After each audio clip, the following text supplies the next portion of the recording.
morning and good afternoon, depending on where you're coming from, and welcome to today's seminar. Good morning, good afternoon, and welcome to today's webinar on preparing for the next generation of AI and cybersecurity workforce, insights from CXOs and industry leaders. My name is John Szymanski, Chief Information Security Officer for TriVigil.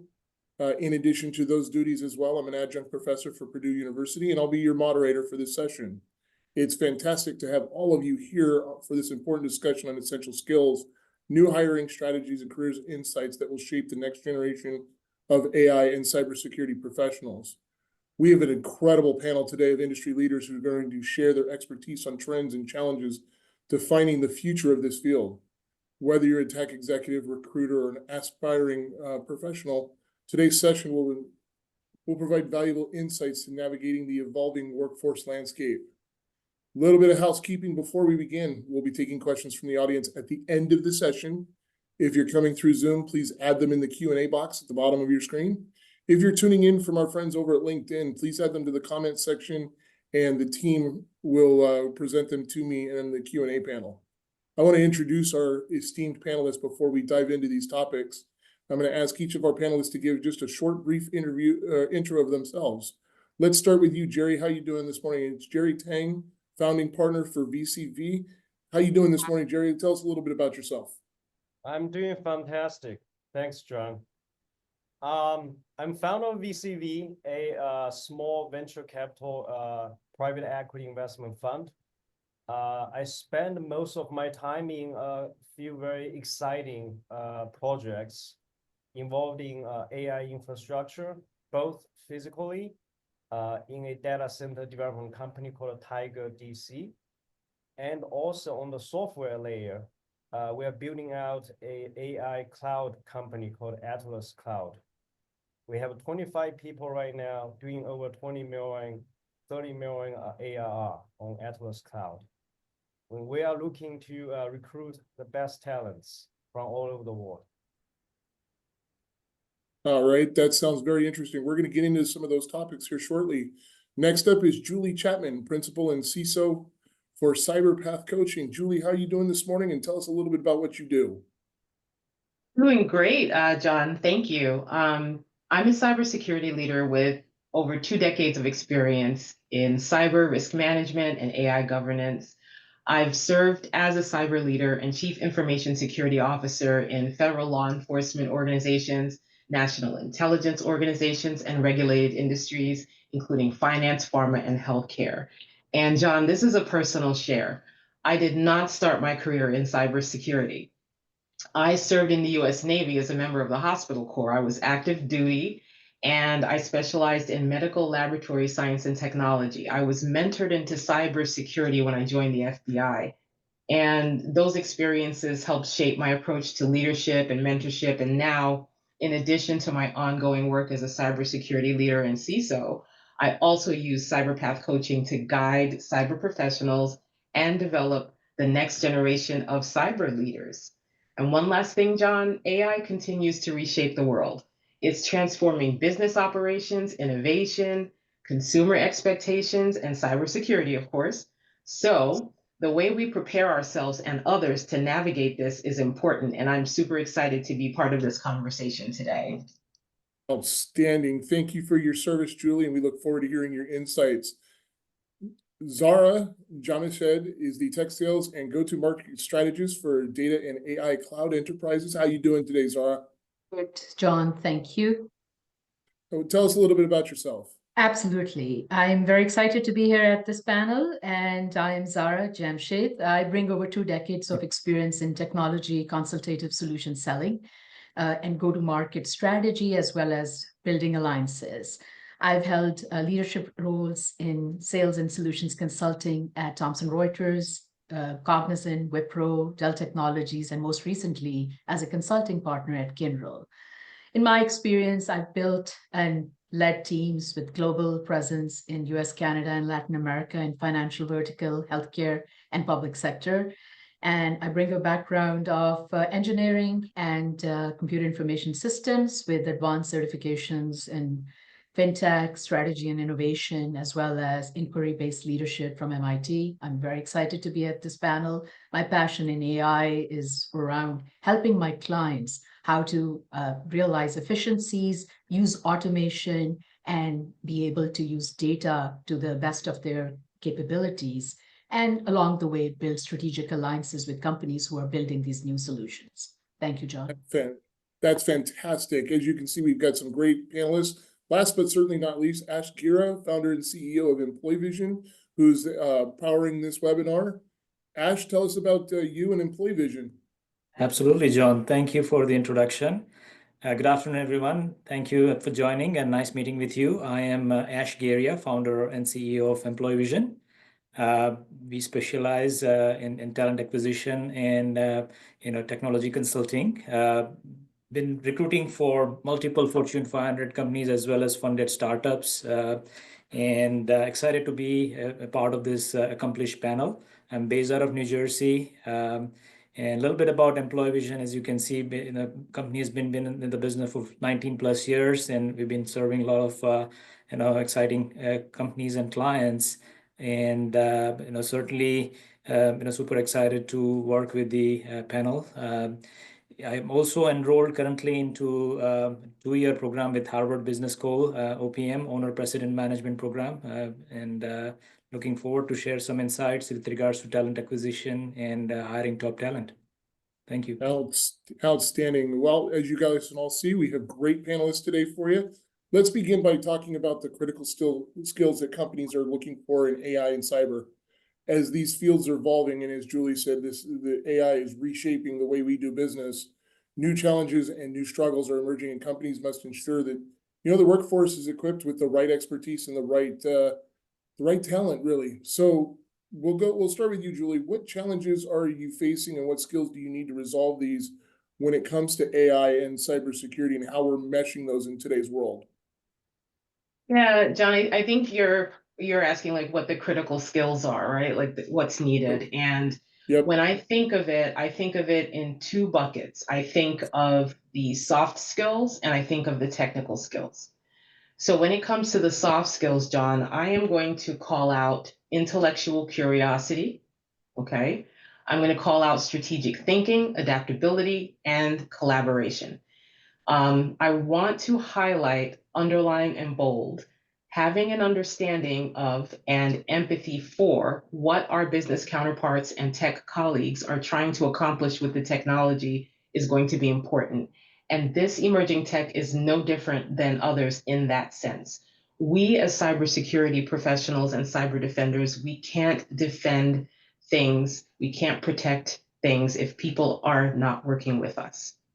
So that's the soft skill part. The technical part is that I would expect to see is AI threat modeling, adversarial AI security, going beyond automation and being able to use AI to support cyber defender decision-making, support, not replace. I want to highlight that as well. That's a very good distinction, that we need to use AI to support and not necessarily put people out of jobs or replace those decisions with AI platform. Zara, do you have any insight here as well? Sorry, I wanted to unmute myself. I would just say in the current climate, looking at the market trends in order to gauge which areas one should go into, looking into some of these companies who are building very sophisticated AI solutions like Anthropic. What is the Stargate project doing right now with Oracle, OpenAI, and SoftBank? I think some of these initiatives will help the AI aspiring candidates to look into what areas they should go into. In the past, data center was not considered, basically it was just in the background infrastructure. Now they are digital AI, enabled data centers that are being built. So I think I would just say, basically familiarizing yourself with market trends, following the news, and looking at these new developments on a daily basis right now, the way the market is changing, would be very helpful for our audience. All right. Ash, I mean, do you got any insights in this? I mean, you're in the tech recruiting space. What are you seeing in this space, and how is AI changing the workforce? Absolutely. So I would like to share a quick, snapshot of how AI is going to change, so the future of workforce. Like Julie mentioned, there are obviously some soft skills and some technology skills that people would need to, be up to speed with AI. But in general, at a high level, there are 6 ways AI is going to change the future of workforce. Obviously, there are going to be many more. It's still in the unknown phase. But one of the things that I've realized with the research is that there's a lot of investment by our clients as well as companies that we've been partnering with into the AI agents. Many companies are building AI agents to automate the repetitive tasks. So that's going to be one of the key areas that we'll be seeing in near future. A lot of companies, Microsoft, Salesforce, and the likes, are building AI agents. And then Satya Nadella, as a matter of fact, mentioned that the software as a service is going to be obsolete at some point, and it will be replaced by AI agents. So that's number one. Number two, there's a lot of AI disruption going to be happening in the recruiting process, in the sense that I've been running a talent acquisition, talent search business for many years, and I've already been starting to see a lot of AI-based tools from candidate sourcing to screening to interview process. There are various stages of recruiting, but I've already been seeing some of these tools that are disrupting the market that our companies are already using. I have a list of some of those tools to share with you in a little bit. So you'll see a lot of AI-driven recruiting and sourcing.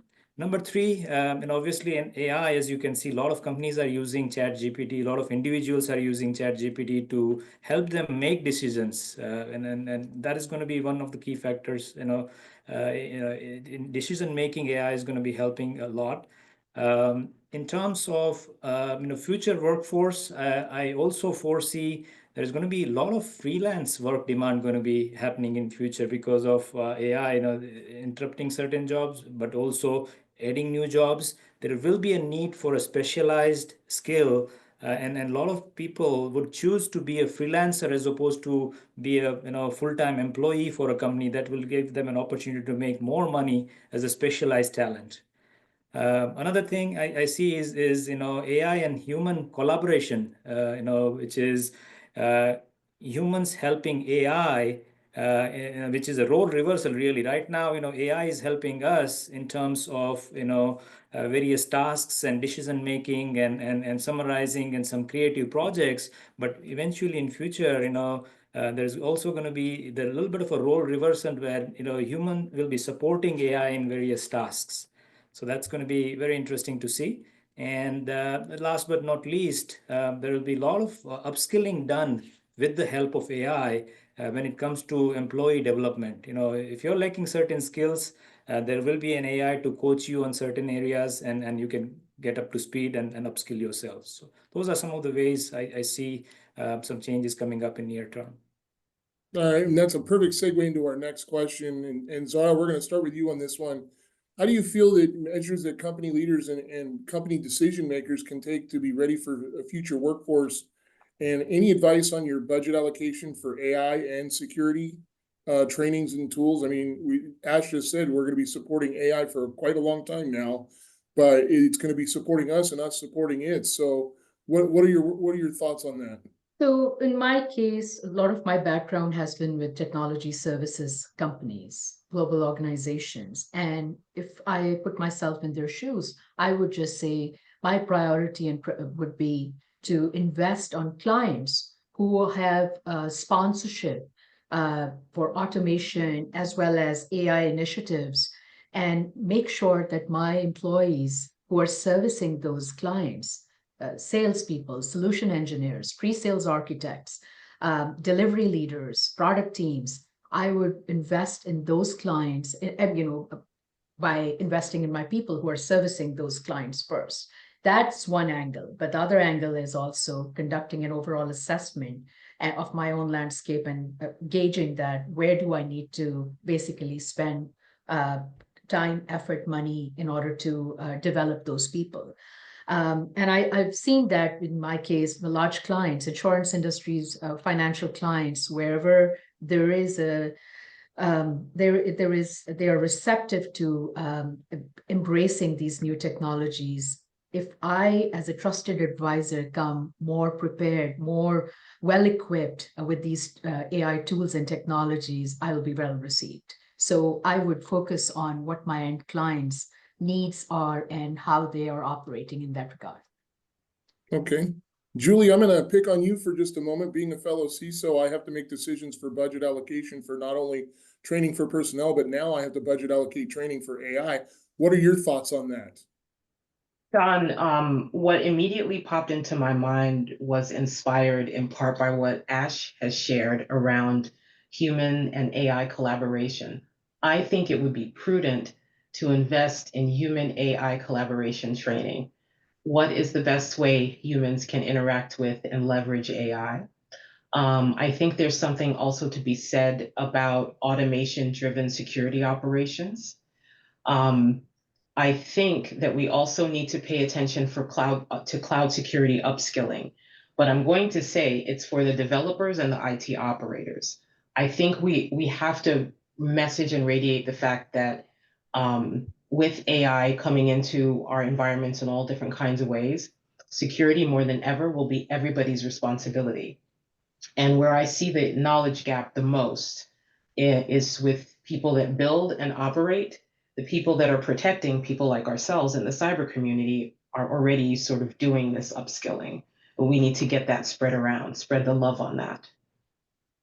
And Jerry, I'm going to pick on you now since you build data centers and you're actively involved in AI. I mean, we're talking about this could be a large chunk of people's budgets. What are your thoughts on that?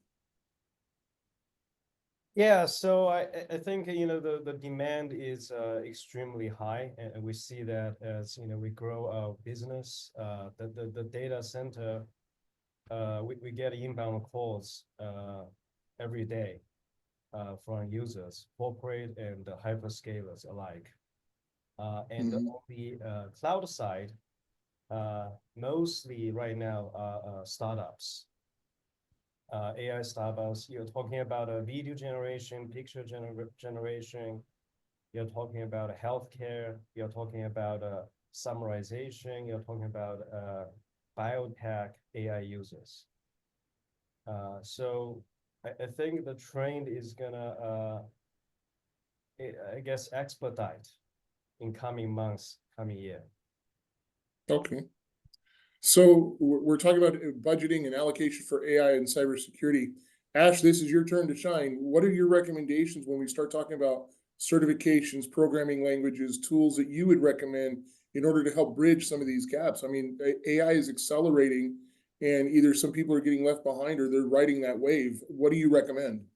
Absolutely. I mean, I've published blogs on some of the skills that are going to be in demand, and then I kind of keep some of those files handy if I can pull out the list of some of the skills that are going to be in demand for both AI and cybersecurity. As you can see, there are plethora of skills that are kind of hot right now in the AI space, from machine learning engineer to AI product manager to AI solution architect. Research scientist. I've also heard of AI, ethicist, which is business ethics related tasks for AI to make sure that it's compliant so there are certification, ample of certifications out there, from known online institute like Udemy to Harvard University to University of Berkeley. There are various certificates individuals can take advantage and sharpen their AI skills. But I think if you have any basic certification, right, just to get yourself familiarized with the AI, I would certainly recommend that you start with maybe generative AI. Take some online course and start from there. I think that's an essential skill. I think NVIDIA CEO, Jason recently suggested that everyone needs to have an AI coach now, right? So that's very important for you to learn AI, no matter how young you are in the workforce or how matured you are in the workforce. You need to know what AI is going to do and how it's going to impact your role as well as the industry that you are into. Also for cybersecurity, there are various skills, various certifications out there in the interest of time, and I'm not going to read out to all of those, but from analyst to security architect to cryptographer, there's a lot of certification available as well. Certain known certifications are certified ethical hacker, CISSP, GCIH, and so on and so forth. So certainly, if you are an aspiring cybersecurity professional, I would certainly, in order to build a credibility upfront, I would suggest, get some certification, right? And a lot of companies value that. They look for certain certification that builds your credibility, put it on your LinkedIn profile, and show it that you have this certification. So that's going to be going a long way. Yeah, that's very interesting. One thing that pinged on me was the AI ethicists, which I teach ethics at Purdue University, and it's big in our environment. It's big. Julie can tell you that it's big in our environment for CISOs to be ethical. Now we're looking at, is the AI, are the tools that we're getting in today's day and age ethical? So clearly both technical and soft skills play a very crucial role in shaping our careers and shaping what is going to be the future of artificial intelligence and cybersecurity. You mentioned continuous learning, you mentioned strategic budget allocations, and those certificates cannot be overlooked anymore. People who want to get ahead have certificates as well as experience, and they're going to go out and get them as quickly as possible. Let's talk about talent acquisition at this point. How in this day and age with professionals in both AI and cybersecurity, demand is ramping up exponentially at this point. How can organizations attract talent? I mean, what initiatives has your company implemented to recruit the top talent, the top AI, top security professionals? Jerry, you're first. What has your company done to attract this talent that you need to make sure your company is viable? Yeah, so there's a massive talent gap in the AI industry, just because it's so new. It's only 2-3 years since ChatGPT 3 came out, since AI became a buzzword, right? So there's a lot of people learning what is AI, learning about transformers, learning about models. So there are several layers on the frontier, on the core engine of our business, the AI model layer, AI deployment layer. You have to just look for the frontier pioneers, intellectuals, academics. So we focus on a few universities that have a tremendous amount of papers published on the AI subject. You're talking about Stanford, Berkeley, MIT, Carnegie, and also there are a couple in China. One of them actually produced DeepSeek. So it's hard to attract these kids. They are all PhDs in top universities. So what do? We have to tell them what kind of product we are delivering, right? What kind of impact we're making. To attract these kind of talents, you have to give them a vision that's big enough to let them feel you're making impact in the world, right? You're doing cutting edge things, not your typical job in a hyperscale, AWS, Microsoft. I call those, most of those people are corporate drones. So working in an exciting AI startup like us is very, very interesting for some of these top talents. And then you have a sales distribution. We take a different approach there. We are looking for experiences. We're looking for technical understanding, communication skills, how to talk to clients in a way you get their pain points and then deliver the products they want, right? Mm-hmm.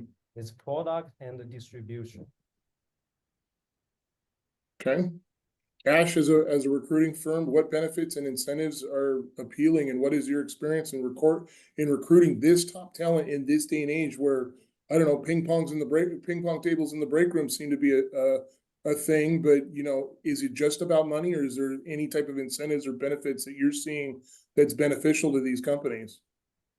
Excellent. So timing is right, John, for this question. As a matter of fact, I recently published an blog about the benefits and perks that companies can offer to attract and retain talent, more so retain and then attract. But attraction is really important. Today's day and age, it's not just enough to post a job and kind of wait for candidates to apply and just expect the best candidate to land on your career website inbox, right? You need to offer exceptional benefits, and it's not just money that is attracting talent these days. There are various categories as the market gets more competitive. Companies are offering not only base salary plus bonus and other incentives, but they are offering huge amount of sign-on bonuses, stock options. There are some wealth and health and wellness benefits initiatives. 401k. I mean, those things are standard, but then I've seen some companies go out of their way. Recently, we were representing one of the candidates, and he had a couple of competing offers, and one of our clients paid them like 4,500 stock option, which were valued at almost like $1.1 million. So that's huge. I mean, To be honest with you, this that's was a job I want. that's a and how can you beat a package of 200K base for a developer plus $1.1 million in stock options? I mean, it's that competition is out there, and I know the market is slower in some aspects, but for a right talent, there is a very strong competition out there. You need to give flexibility to the employees, remote and or hybrid options. People look for purpose and impact, reward and recognition. There are various categories, and I would certainly recommend that you take a few minutes to read the LinkedIn article, which will give you an idea about what are the areas you can package your benefits and offer to attract talent. So, yeah. Sure. Julie, as a cybersecurity leader, you and I both have to hire and unfortunately terminate employments and things like that. What are you doing in your area of expertise to attract the top talent? What I've seen work, John, is even before the talent clicks apply, what's becoming more valuable in the market is pay transparency. There are some candidates who will not apply to roles where the base compensation is hidden. And I understand the motivations for perhaps not putting that out there, but there are already a number of states in the United States where pay transparency is the law. So I encourage companies to think about how they post their roles, because there's a significant percentage of candidates that will not even entertain a role or a company where they will not put the pay with the job announcements. The other thing that I've seen in my journey is, being able to attend industry events, being able to get your company to sponsor industry events. For the mid-level and more high-level leadership, they want executive coaching paid for by their company. Because when it comes to cybersecurity, and now with AI as an emerging technology, your knowledge this week may be stale in about 3-4 weeks. So as a cyber professional, having my brain continuously refreshed is important, right? A lot of people feel that way. So if you have a tiny training budget, or you disincentivize training by saying, if I pay for your training, you owe me 4 years, people won't take the training. What they'll do is take interviews with other companies. That's what they'll do. So industry event sponsorship, training and upskilling opportunities, and pay transparency would be the 3 that I would add to the wonderful information that Ash has already shared. Sure. I'm gonna jump on that with Zara. How has your experience been with successfully recruiting candidates in today's competitive market? So I would add to it retaining highly skilled employees as well. And what Ash said, what Julie pointed out, and as well as Jerry, they're spot on. In my experience, I've seen my colleagues and even myself, I mean, where we were basically companies where career growth and advancement opportunities were there, where the company sponsored their employees to build new innovative solutions, helping them basically differentiate their brand, speak at an event, MIT CIO Forum, or its Gartner events, and sponsor their people, because that way you are kind of, brand managing not only the company, your subject matter expert, and that's how you're attracting the best clients as well, who are going to give you new business as well as retain these employees. So benefits, competitive compensation and benefits goes without saying, as Ash was saying, but career growth and advancement opportunities, going out of the way to do that for your employees is the way of retaining these highly skilled personas. Last but not least, as Julie was also mentioning, professional development opportunities, memberships at some of these executive forums, whether it's Forbes Council or it's a FinTech Connector for FinTech industry, or membership at Chief, BWG Strategy, some various industry groups. Some of them I'm a member of myself, but I would just say that really elevates the highly skilled talent you're bringing at the forefront and promoting them and promoting your own company's brand. Sure. And promoting yourself, let's be honest. I mean, everybody wants to feel important. Everybody wants to feel, as Jerry said, valued. Ash, anything else to add to Julie and Zara's points there? So I think, yeah, I mean, I think they pretty much covered. So I'm good for now. We can move on to the next question. Absolutely. All right. And John, and you have been a CISO, and then you have been into a hiring position as well. So feel free to add, and if you'd like to add anything, to attract, retain, talent, or in general, right? For me, it's about networking. 5 years ago, I decided that I was going to get out of my little nerd shell and go out and start doing public speaking, start doing everything that both Zara and Julie said. I've been out there networking with talent here in the Austin area and beyond that, to make sure that I have a pipeline of personnel that if I need to hire somebody, I know who I can call that's the best of breed in the area, who's going to be competitive with pricing, who's going to be competitive with benefits. And I've mixed and matched people with various companies across the country. So it's a lot about networking. It's a lot about who you know and how much you do know and what you bring to the table, but it also, what do they bring to the table as well? So we're going to talk about beyond competitive salaries and factors like career growth, workplace cultures, and more importantly, work-life balance. When trying to retain and get this top talent into your groups, as Julie said, if you invest in your people will invest in your company. It's like the old saying, the CEO and the CFO are talking, and the CFO says, what if we train these people and they leave? And the CEO looks at them and says, what if we don't and they stay? Everybody's looking to upskill their environment and do more.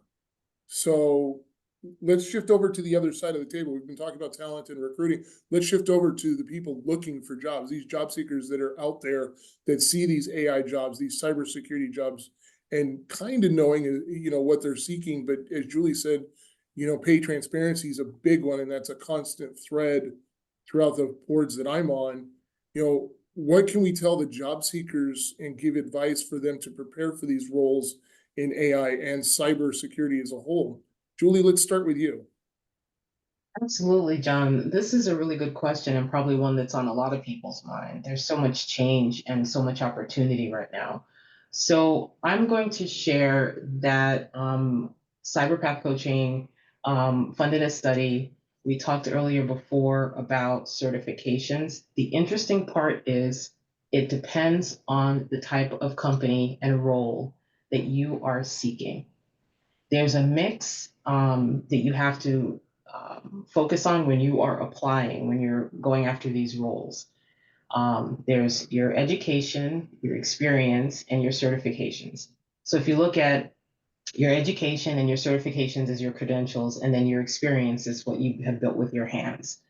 Depending on the industry, there's a really hard and fast I need a 4-year degree. I want to see a certification. It totally depends. For example, if you want to be in government contracting, a lot of these contracts are written to say that whoever serves on this contract has to have certain credentials. So that's something to know about. So it totally depends. If you go with FANG, like big tech companies, there are some of the roles that are posted that have no college degree. Some have certifications, some don't, some highlight the hands-on experience.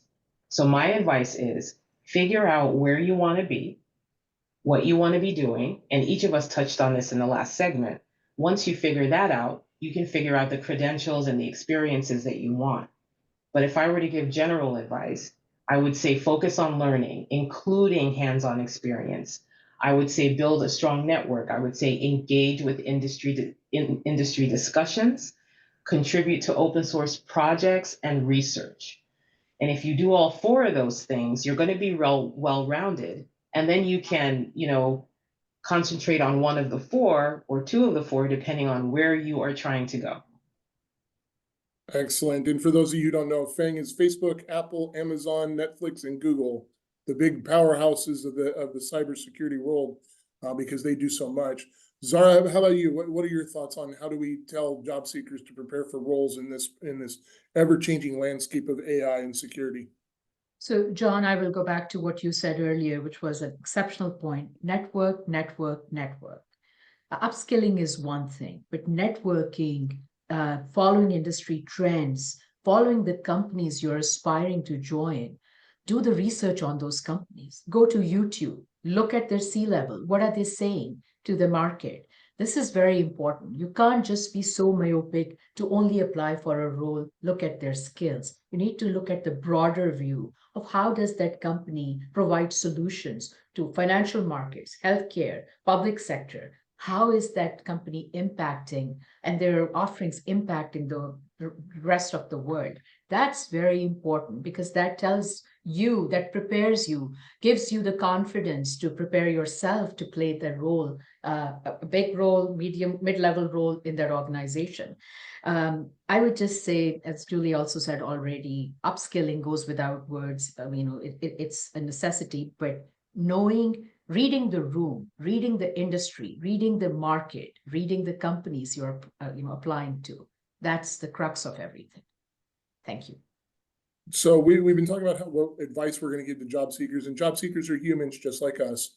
What are some of the common mistakes that they're making when they apply for these jobs and when they apply for these industries that are now just emerging at a rate that we can't keep up with? Jerry, what are you seeing that some of these mistakes that they're making that just, I'm going to say, just immediately turns you off as an employer and a candidate when they present those to you? I mean, some of the glaring ones are obviously they don't even know much about the company, right?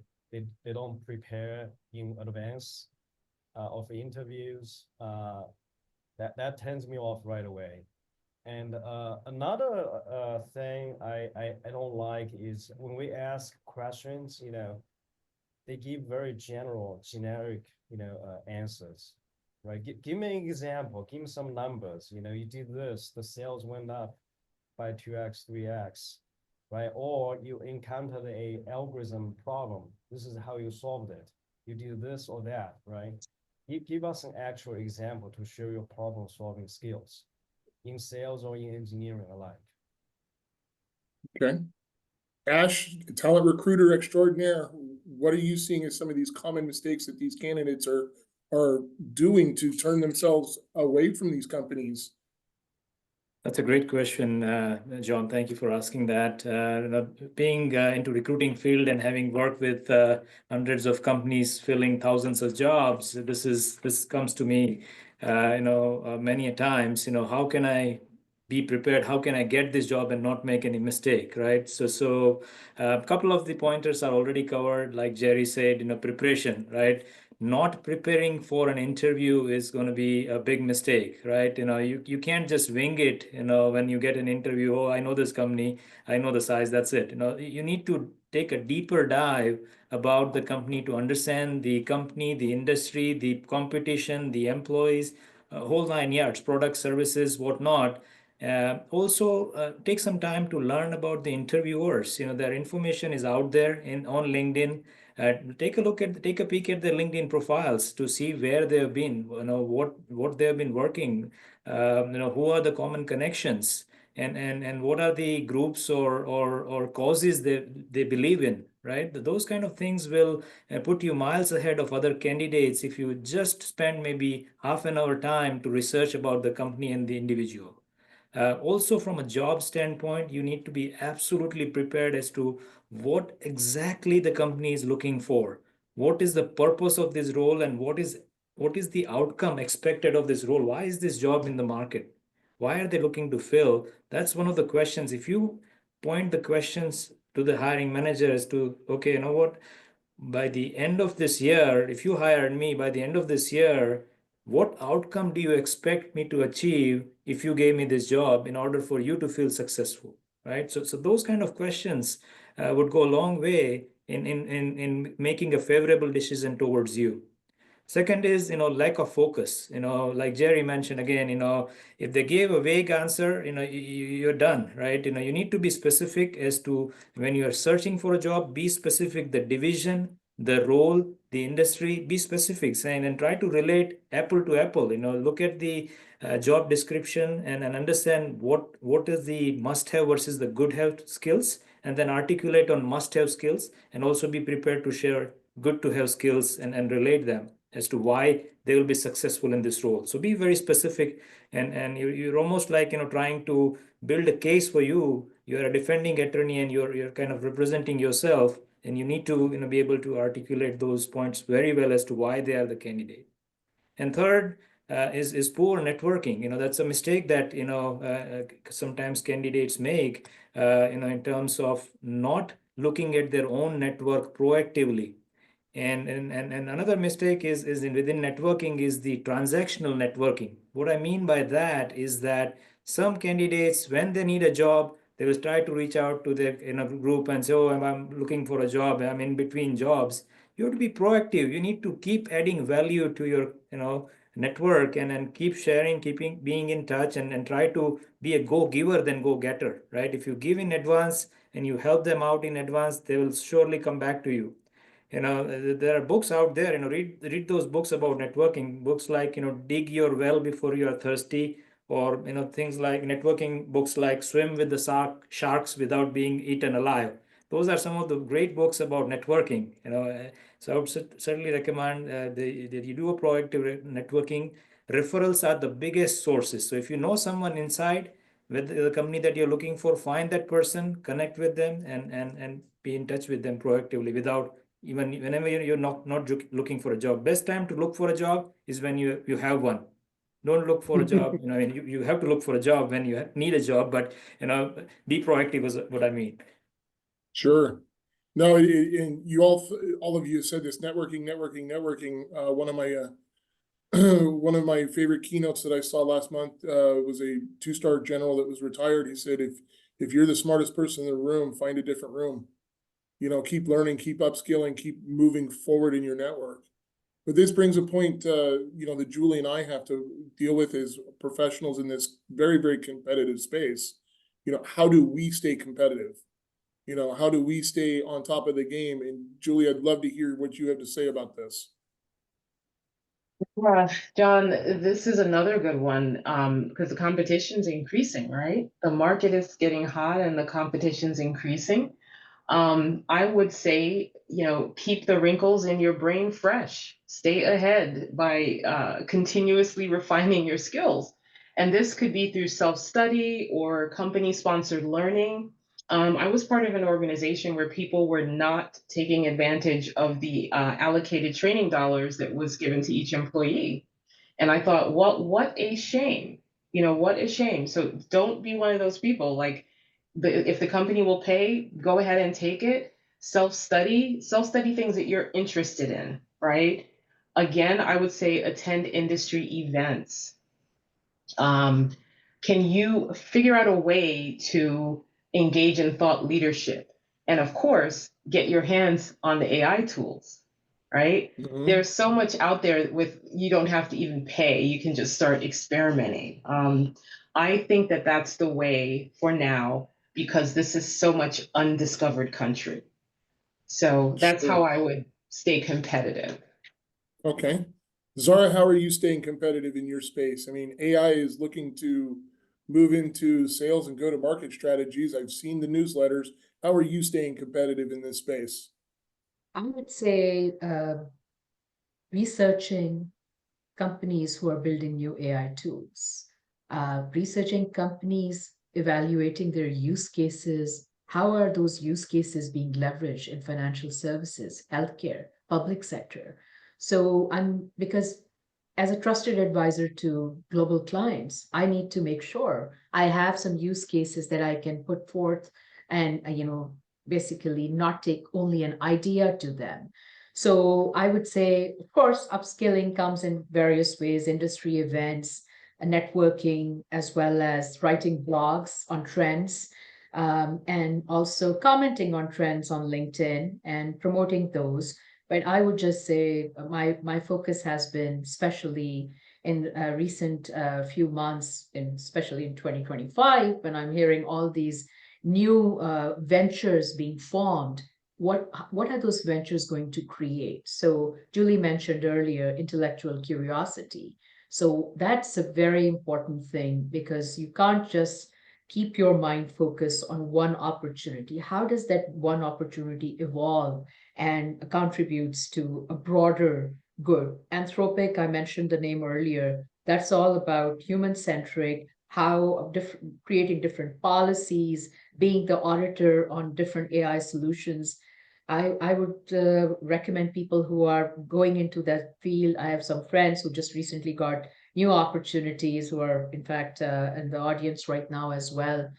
Before they join their new opportunities, look into these LLMs, small language models, large language models, neural networks. What are they doing in building these new solutions? Having those case studies, use cases in healthcare, whether it's for drugs, disease prevention, for telehealth, for virtual assistant, or financial services for fraud prevention, or risk assessment, virtual assistants, or basically customer service. So having those, ideas, real use cases, and upskilling, that's what's going on in my space for All myself. right. Well, obviously, we've seen, and all of you, I think, could agree that staying ahead in AI, and especially in cybersecurity with AI, requires constant upskilling, networking, and more importantly, adaptability. When I started in security, we didn't have AI. It was, we had to go do the log reviews ourselves. Now we use it all the time. I think that candidates who showcase a blend of both technical proficiency, soft skills, hard skills, and a proactive learning mindset, the intellectual curiosity, is going to really stand out to employers. This has been a great, insightful discussion on AI and security careers. We've covered all kinds of AI and cyber-related industry challenges, the skills, the trends, and the strategies. We're going to take a couple questions from the audience that have come in.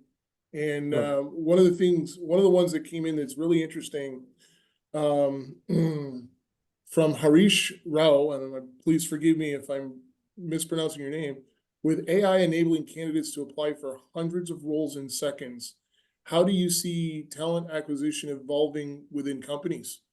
What strategies can recruiting agencies and talent acquisition teams use to harness AI effectively while maintaining hiring quality? And I'm gonna point to you on this, Ash, because you're the talenting and recruiting expert. How can you guys handle this giant flood of AI generated applications?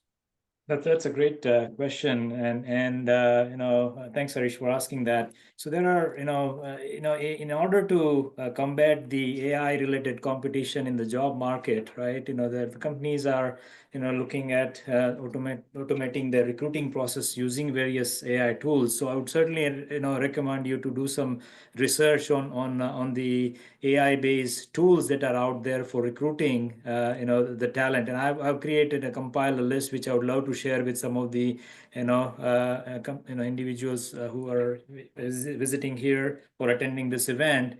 And I did a little bit of groundwork before joining the webinar. Us being a sponsor, I had a quick take a quick peek at the attendees, and I see a lot of talent acquisition, technology recruiting professionals also joining this webinar. And thanks for that. And this is a helpful slide for you to understand.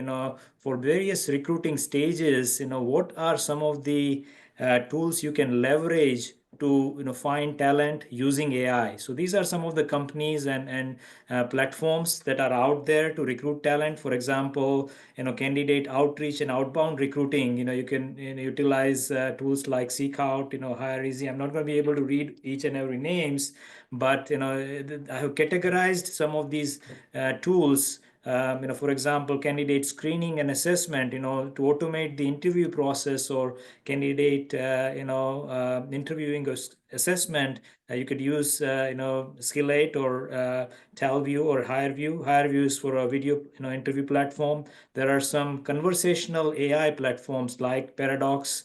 You can, use OpenAI or ChatGPT to create a app or autoresponder or AI chatbot as well. There are some AI driven ATSs out there ATS is using AI, by the way, and as well as for diversity. So you can take a look at this. I think a lot of automation is coming into recruiting, and in order to meet the supply versus demand, and be able to reach out to the candidate faster, I would suggest that you leverage these tools. If you are an applicant, if you are a candidate seeking for job, there are a lot of job boards that are out there that are using AI, to be able to create multiple applications on your behalf. You just have to feed in the data, set the algorithms or search string for your job search, and it will automatically find that job, click apply, upload the resume, and send it out for you. I've read articles about candidates landing a dream job with the use of AI-based job board. There was one person who used that tool. I don't remember the name of that tool, but you can Google. That person applied more than 100 places and landed a great job within short period of time using AI. So certainly recommend you to use those tools and do some research. I would be very careful using a AI tool to apply to hundreds of jobs, because if you get hundreds of interviews, you're gonna be doing a lot of research. There you go. That's an ideal. That's a good problem to have, right? If you get hundreds of interview, you can, just negotiate. We're gonna take a couple more questions here. Claudia Weinstein, what are your thoughts on agentic AI making decisions without human input? And this is a question that gets asked a lot in my realm. What does agentic AI replace workers in some fields, particularly in cybersecurity? Zara, we'll start with you. What do you think? Do you think AI is going to replace some of us? No, as we said earlier, I don't think AI would be ever replacing humans. Humans are feeding AI technologies and solutions themselves. AI is here to support us. So by us upskilling ourselves, by us knowing the market trends, by us researching and analyzing these companies who are building tools, we will basically not only upskill ourselves, but induce more confidence to not have these fears derail us. That's what I would say.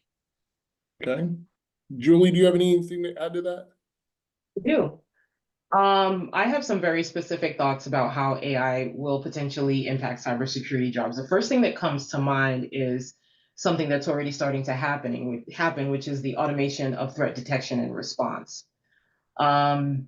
That's already I've implemented that. It's really cool. It frees up the humans to take care of the more important things, and it lowers that alert fatigue, right? You'll relate to this, John, because of where you started out. And so basically it's going to be AI, SIEM and SOAR, security, information and event management, orchestration and response. Then there's going to be a shift in the skill requirements, which we've been talking about throughout this whole meeting. So there's going to be an increased demand for AI security specialists who can develop and monitor AI enhanced security tools, or AI security tools, period. There's going to be a need for professionals to understand AI ethics and governance. Again, this is relatable to you, John.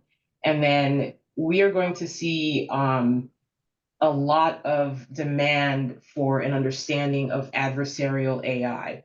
The AI, the deep fake videos, the fake voices are basically luring our users and our stakeholders into clicking links or providing information. And we need cybersecurity professionals to combat that. And I think those are the big highlights that I would add with specificity. Sure, and Mauricio Machado, he asked the same thing, how do we keep up with AI generated threats and, fighting AI with AI seems like a cat and mouse game. And to be honest with you, it's already been done. 2007 DEF CON in Las Vegas, I believe, put two AI generated computers together, and watch the lights blink and watch them hack each other. So there's those types of things already out there. AI has been fighting AI since its inception. Let's see. This one I'm gonna throw to Jerry, and then I'm gonna go to Zara on this one. Jerry, because you build data centers, how can AI be leveraged in sustainabilities in your physical infrastructure and not only your logical infrastructure in these data centers? How can we use AI? I'll give you an example. So we actually have an operational data center in Southeast. The grid has a certain demand, and in the summer, when the weather gets really hot, the demand for power gets really high. Okay, so we have devised a sort of a machine learning model, quasi AI, to predict the peak use of the power, and we, based on that signal, we would curtail the demand for the power from our own usage, our own data center. So we do a better job actually than the power utility company themselves at this point. So that's one real life example. And obviously, blending in battery storage, like what Elon Musk did in the Memphis data center site, to balance the frequency, balance the demand, the fluctuation from the AI GPU servers. That's another usage. Okay, Zara, what's your thoughts on using AI for sustainability? So coming from chemical engineering background, what I'm seeing, I didn't practice chemical engineering, but what I'm seeing is, AI being leveraged in precision agriculture, waste treatment, in climatic modeling. Companies like BP, Honeywell, Microsoft, Microsoft is at the forefront of building all these AI solutions and technologies, leveraging their Azure platform. So I would say there is a huge potential, but there's a lot of work that needs to happen in wildlife conservation, in water conservation, in these, saving our planet from these hazardous fires that are happening. So has a solution been established there that can basically help us avoid, all the millions of dollars of loss of property, personal property, human life in California is one example. The hurricanes in North Carolina, hurricanes and water damages in New Jersey at the time of Katrina and so forth. So I would just say there is a lot of work being put forth, and I think with the new government's focus with SoftBank as well as Oracle and OpenAI coming up with new solutions, there's a huge potential. So while all these changes are happening in the market, the potential is very obvious. Okay. Well, I want to definitely thank you to our panelists for sharing their expertise and for the audience engaging us in today's conversation. There are some great questions I'd love to get to, but we are out of time for the day. And we hope that this session has provided some valuable takeaways for professionals at all levels. Whether you're a C-suite or you are an aspiring cybersecurity professional, we hope that we have helped give you some insight into the trends. Before we wrap up, we'd like to, thank all of our panels, Jerry, Julie, Zara, and Ash, for their valuable expertise and their valuable insight. Thank you to you, John, as Thank well. you. Thank you. You've done a great job as a moderator. So Thank appreciate it. you. Before we wrap up, we'd like to invite all of you that joined us on this seminar today to join us at the Synergy Expo and AI and Security Virtual Summit coming up here in March. This event's going to bring together some more industry leaders, some innovators, professionals for very in-depth discussions, networking opportunities, and insights on the latest trends shaping these critical fields. If today's conversation sparked your interest, you're not going to want to miss this. Be sure to register at the link provided in the chat, and stay tuned both here on LinkedIn as well as the link in the chat for the details for that summit. Again, thank you all again for attending. We appreciate your time and effort for the industry, and we look forward to seeing you again at Synergy XPO in March 20th. Thank you. Have a good day. Thanks everybody for joining. Thank you. All the best.